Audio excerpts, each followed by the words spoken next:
the words you use, and you've used it once already here, is deproceduralization. Yeah. One of the words you use a lot. Can you just explain to people what you mean by that?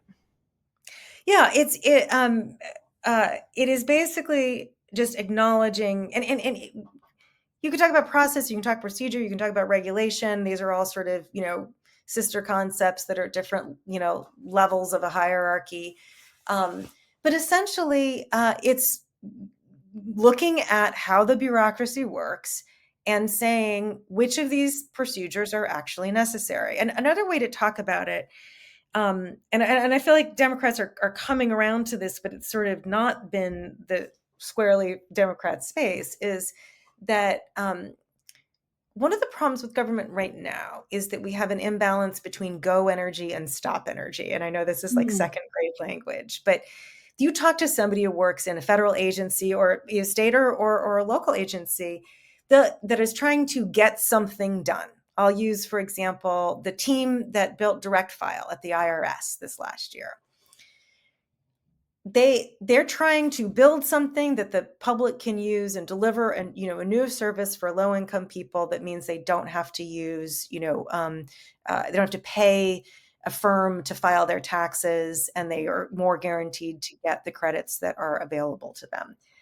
This team is trying to do something, they're trying to build something, and like one you know is a common thing to hear from someone like, there's 6 of us trying to do the thing, and there's 60 of us trying to tell us what we mm. can't. I value guardrails.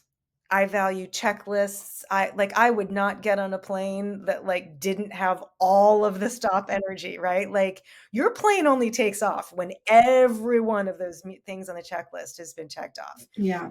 because we don't want to die, right? Right. Like Right. Right. it's really important. But you can, in government, have so many of those checklists and so many people who can veto something moving forward. So many people can call into question, do we have the authority to do this? Was this done right?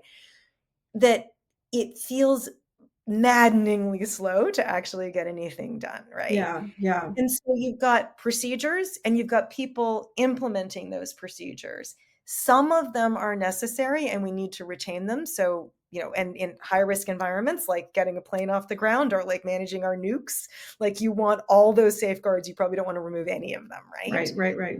But when we're like, say, launching something to the American public that's going to be really good, but like isn't going to kill anybody, right? Right. Like Right. Right. Right. reptile, we need to rebalance that energy. We want to go remove the procedures where the benefit is no longer in line, the cost of them is no longer in line with the benefit that we're getting, and change the makeup of the workforce so that you have more people who are dedicated to building the thing and getting it out there and you know, re uh, uh, getting the reestablishing faith with the American public, Yeah. and fewer people and fewer procedures that are saying no, no, let's hold this back, let's not get this done.